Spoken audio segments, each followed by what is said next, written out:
Conhece o sítio de São Paulo?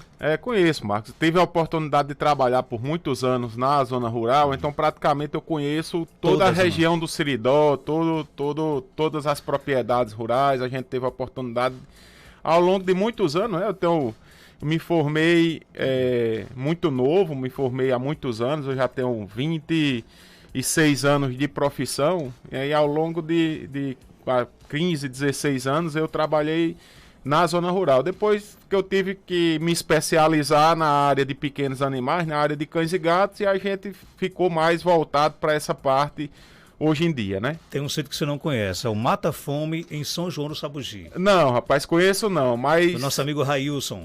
Conheço não, esse daí. Vai conhecer que eu quero ir lá. Sítio Mata Fome. Olha, cuidado aí com as galinhas, porque se Marcos adianta passar, isso tá aí pior do que uma raposa, viu?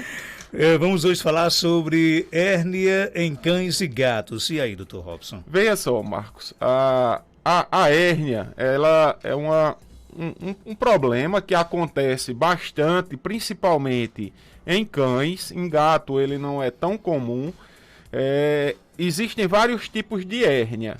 O que é que a gente caracteriza uma hérnia? Primeiro tem um anel herniário, tá?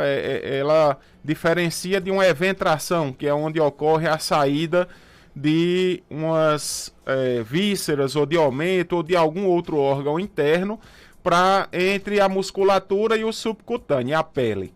Então seria ali as principais hérnias que nós temos são a hérnia umbilical, né, que é a hérnia do umbigo.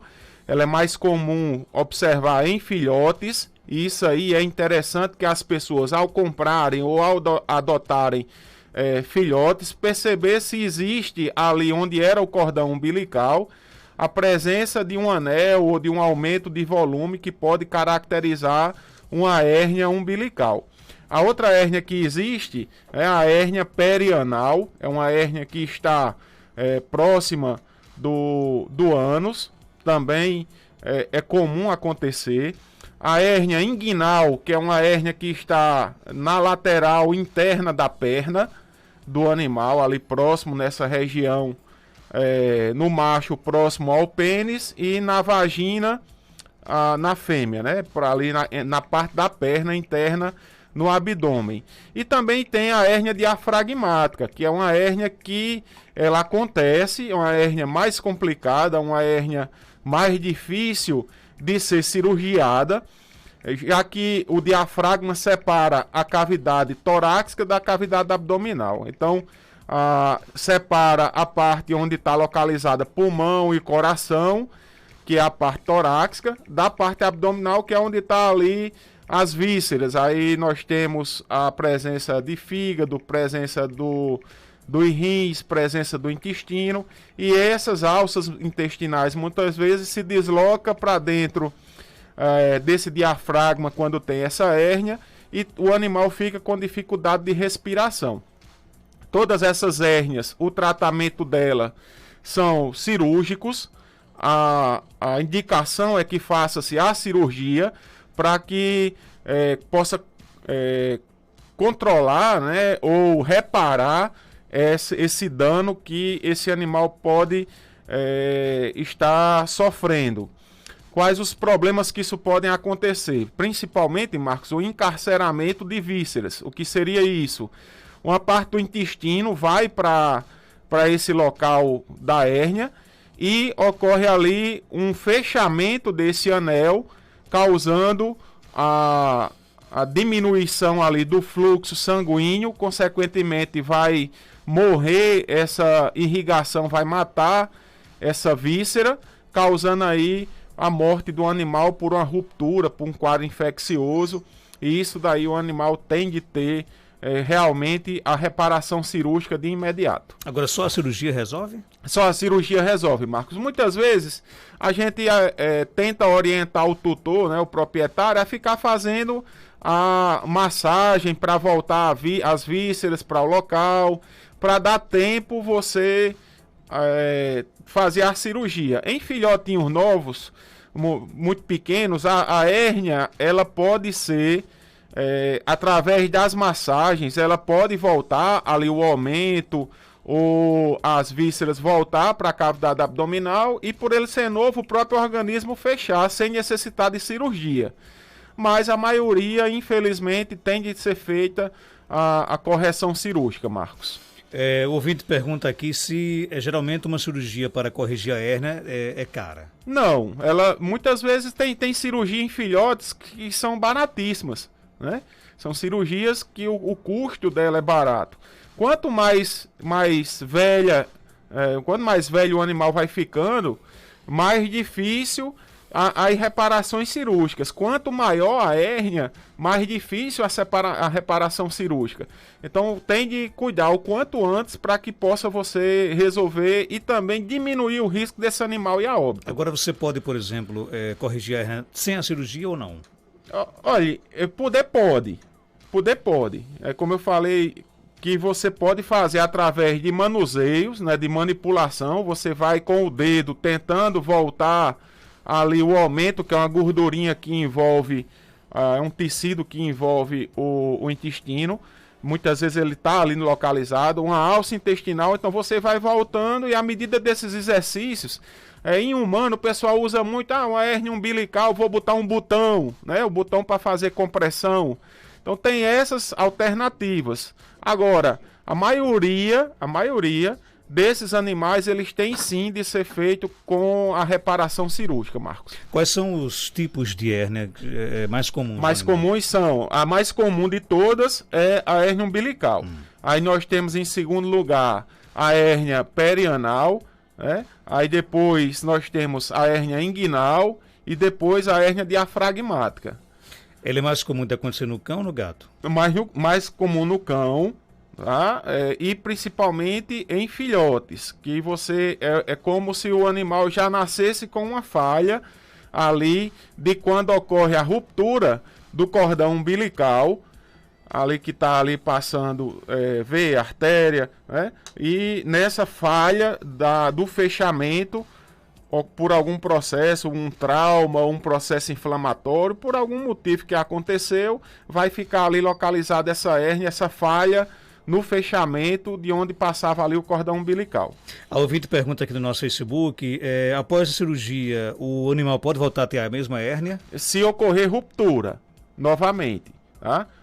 A hérnia ela é para ser feita a correção, mas no ato cirúrgico, se por exemplo um ponto desse torou da correção cirúrgica, ali vai ocorrer novamente a formação de um anel herniário. Então tem de ver o pós-operatório. Na verdade, após a cirurgia não é necessário, aliás, Marcos, não é correto que volte, né? Se você já fez uma cirurgia corretiva, o correto é que seja corrigido. A recuperação é rápida? A recuperação é rápida. Em filhote, a cirurgia, ela geralmente são 2 pontos internos, ou um ponto só interno e 1 ou 2 pontos externos. É uma cirurgia bem tranquila.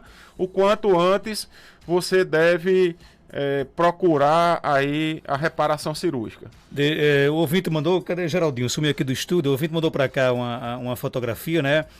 Meu cachorro apareceu com isso na boca. Quando ele come, sangra, né? Parece como se fosse um caroço, né? Ele é de Jucurutu e quer saber o que é que pode ser, né? Olha, essas imagens, Marcos, de Geraldinho alteração... apareceu. Geraldinho só está pensando ainda em política, Marcos.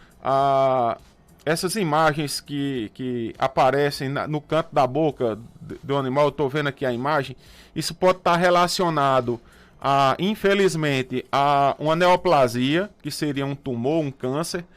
Pode ser que aí o mais comum dessas neoplasias aí, nessa região, em cão, são neoplasias, uma neoplasia chamada de tumor de Stick, é um tumor venéreo transmissível, um TVT.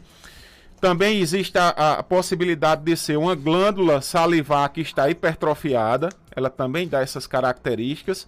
E pode ser um problema de um corpo estranho, um osso que foi roer e ficou um corpo estranho na boca, um dente que está infeccionado. Então teria de fazer uma avaliação mais detalhada para você poder dar, Marcos, aí um diagnóstico mais preciso e uma correção, que provavelmente uma correção dessa seria uma correção cirúrgica, ou se for um TVT, vai ser uma com quimioterapia. Outra pergunta, ouvinte, parabéns pelo programa e pela utilidade pública. Pergunta, Dr. Robson, sobre os sinais de depressão de um vira-lata que trouxe para minha casa para tratar de uma doença grave que está acometendo os cães de ruas de São João do Sabugi. Ele está recebendo a medicação num ambiente amplo, arejado e com muitas plantas com cobertura para repouso. Penso que a doença está combatida pela metade, mas ele apresenta sinais de tristeza e vontade de ir para a rua. Grinaura de São João do Sabugi. Grinaura, obrigado pela referência de dizer que esse quadro é um quadro de utilidade pública. Eu acredito que o quadro de Marcos Dantas é um quadro de utilidade pública, que né? Você apresenta, né? O próprio programa seu, né? A gente só faz parte do seu programa. Acredito que todos os profissionais que vêm aqui para o quadro de Marcos, da segunda-feira à sexta-feira, todos são unânimes, que eu conheço a maioria, né? Todos são unânimes de dizer que o quadro de Marcos Dantas, né? O programa dele é o programa de utilidade pública, e nós fazemos parte disso, e eu me sinto muito gratificado em fazer parte, e ele sabe disso, não é missa de corpo presente não. Verdade, mas vocês também prestam um serviço imenso, né? Que não é missa de corpo presente, mas você não faz ideia do retorno dos ouvintes. As pessoas ficam esperando a participação de todos os médicos aqui no nosso programa, né? E que bom, né? Isso é bom. Veja só, essa questão que está acontecendo, essa doença que ela fala, Marcos, a gente já abordou até no programa um dia desse, que é a sinomose. A sinomose, ela está, infelizmente, espalhada na cidade de Caicó, está tendo um surto absurdo, São João do Sabugi, aí São José do Seridó, diversas cidades, Jardim do Seridó. Se eu for falar aqui, eu vou falar em todas praticamente cidades do Seridó. Esse problema, né, isso é um vírus extremamente transmissível, e quando ela fala que o animal está em depressão e ele era de rua, né, a gente atrela que ele está triste por ter saído da rua, porque se o costume dele é não estar preso, ele ali realmente vai ter um pouco de tristeza. Mas essa doença que ela fala é uma doença que ataca o sistema nervoso central, Marcos. Ela pode ter a fase digestiva, pode ter a fase pulmonar, mas ela tem uma fase neurológica que ataca o sistema nervoso central, e o animal começa a ter convulsão, a ter grunhidos, tremores musculares, sem ter controle, né?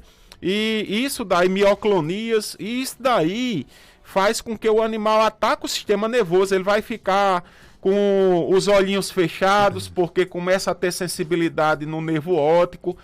Então é gravíssima essa doença. Poucos os animais que conseguem sobreviver a ela sem tratamento. Mesmo com tratamento, eles ainda vão a óbito. Então isso daí, as pessoas, peço encarecidamente, quem tiver condições de vacinar seus animais, vacinem seus animais contra a sinomose, vacinem seus animais contra a vacina de virose. Mesmo que a vacina esteja em dia, se você quiser fazer uma vacina de reforço, faça, porque não está para brincadeira. É uma doença, Marcos, nós não internamos, a nossa clínica, a gente não interna animal com sinomose. Por quê? Porque eu não tenho uma área lá de infecto contagiosa, eu não tenho uma área. E se eu internar um animal com sinomose, ali aquele ambiente vai ficar contaminado. E, consequentemente, vai passar para os outros animais que estiverem lá internados. Então, por isso que a clínica não interna animal com sinomose.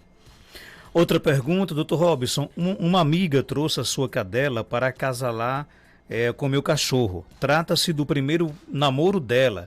Porém, fazem 10 dias, então não presenciamos nada. Pode não ter ocorrido o namoro? Isso, pode. Veja só.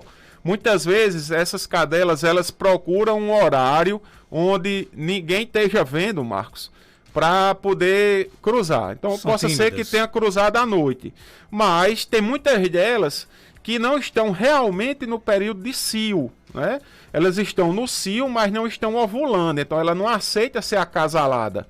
Isso daí, a cadela, ela aceita ser acasalada geralmente quando para o sangramento vaginal, quando para aquela menstruação, é quando ela está ovulando e é quando ela vai realmente aceitar o cão, a cruza, né, o coito, o acasalamento.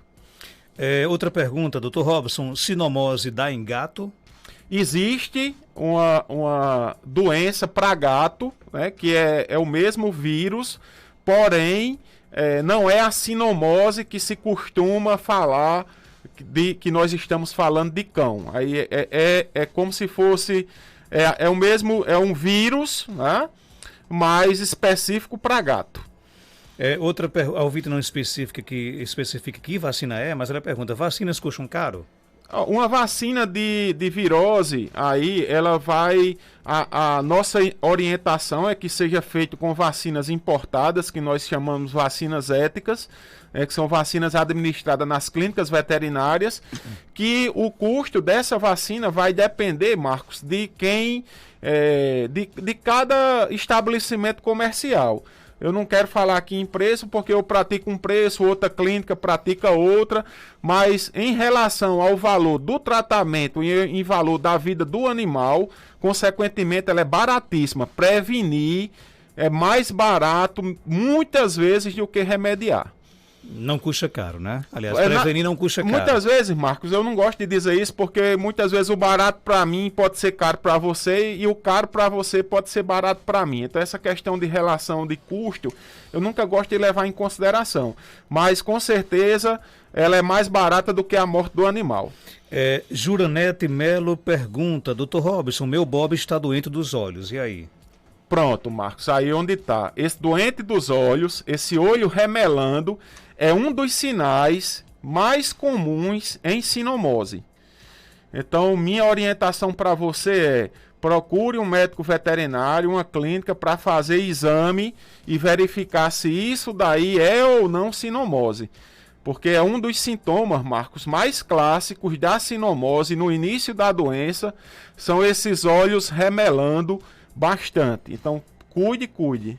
Abraço aqui o nosso amigo Andrei, né? Andrei Velmer, tá lá em Natal nos acompanhando, e pergunta o seguinte: aproveitando que novos políticos foram eleitos, sem esquecer a pandemia, quais seriam os custos para criar um programa de castração pública dos animais abandonados? Marcos, primeira coisa, Caicó recentemente passou por um programa, a empresa ganhou a licitação. A gente tinha hoje nós contamos lá com uma equipe de 4 médicos veterinários, mais um estagiário, são 5 profissionais, fora outra equipe de suporte, de apoio. A prefeitura de Caicó castrou 800 gatas, entre gatas e cadelas, agora em um período, né? Começou a licitação foi na gestão do prefeito Batata, depois Marcos do Manhoso deu continuidade, né, às castrações, e Batata novamente voltou nas castrações e foram castrados em torno de 800 animais. A meta era 1.000, mas foi castrado aí por volta de 800. E deu um controle, e você já nota esse controle, por incrível que pareça, na população de gatos da cidade de Caicó. Você já nota um controle. Então necessita de ter mais continuidade dessas ações. O custo, se for para manter um custo fixo no município, fica um custo caro.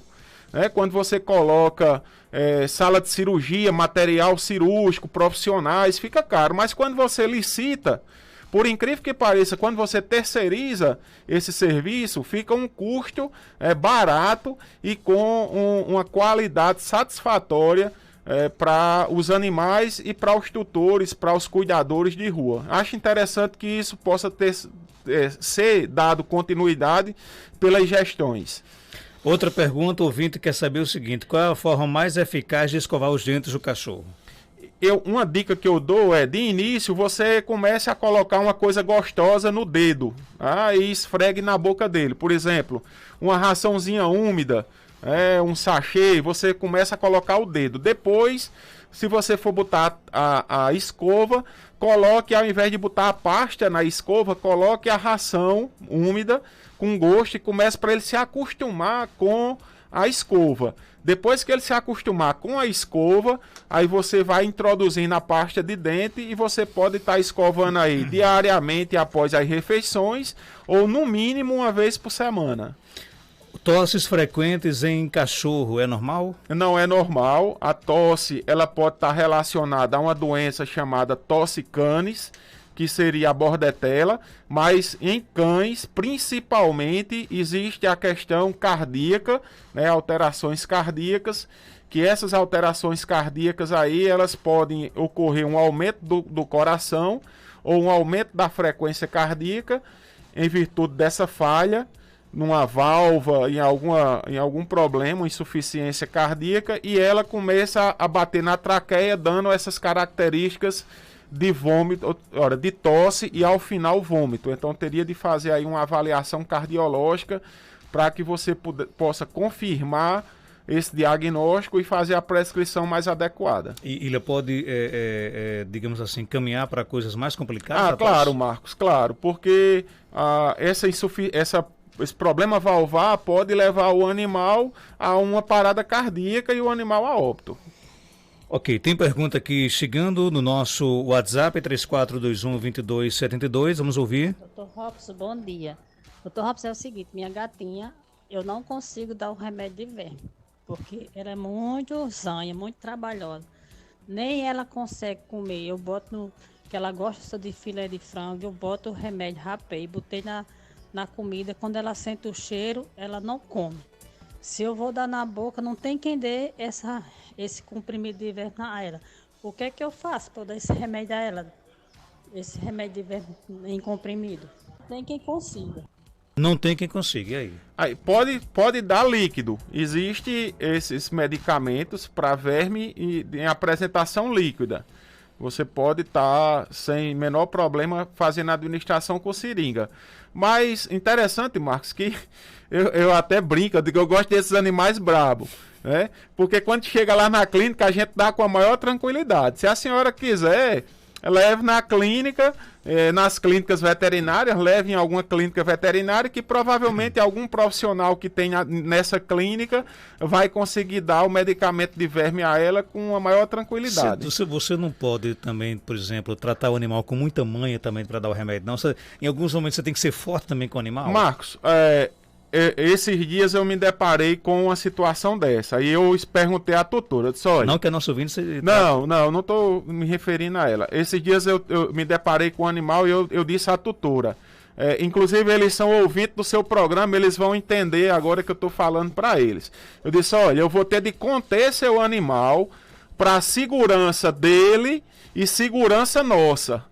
Então a contenção ela é importante para que não ocorra acidente nem para o animal, né? Nem com esse acidente com o animal, nem tampouco o acidente conosco. Então muitas vezes a gente tem de conter de forma brusca, né? Não bruta, mas brusca, mas sempre pensando na preservação da segurança do animal e da segurança do tutor, do médico veterinário, do auxiliar que está conosco no trabalho. Então, a segurança em primeiro lugar e em segundo lugar a saúde dos animais nessas condições, porque a gente mesmo com a contenção, a gente está preocupado 100% com a saúde deles. A forma que ela usa para dar o remédio dentro da alimentação, ela é boa também essa forma? Olha, essa forma ela funciona, depende muito da medicação. Tem algumas medicações que você não pode quebrar, porque elas são protegidas, são sucadas. Se você fizer isso, pode causar uma lesão gástrica. Mas dependendo da medicação, pode ser utilizada sim a administração na ração. Dr. Robson Góes é médico veterinário, está na Clínica Veteripet, na Rua Augusto Monteiro, 569, aqui no centro de Caicó. Telefone 3421-1263. Você pode, inclusive, seguir a Veteripet nas redes sociais. O Instagram é muito fácil, instagram.com/Veteripet. Dr. Robson, obrigado pela sua participação. Até sexta-feira, se Deus quiser. Obrigado, Marcos, e um bom final de semana a todos. Dr. Robson volta na próxima sexta-feira e eu volto já, após o nosso intervalo comercial, com mais notícias.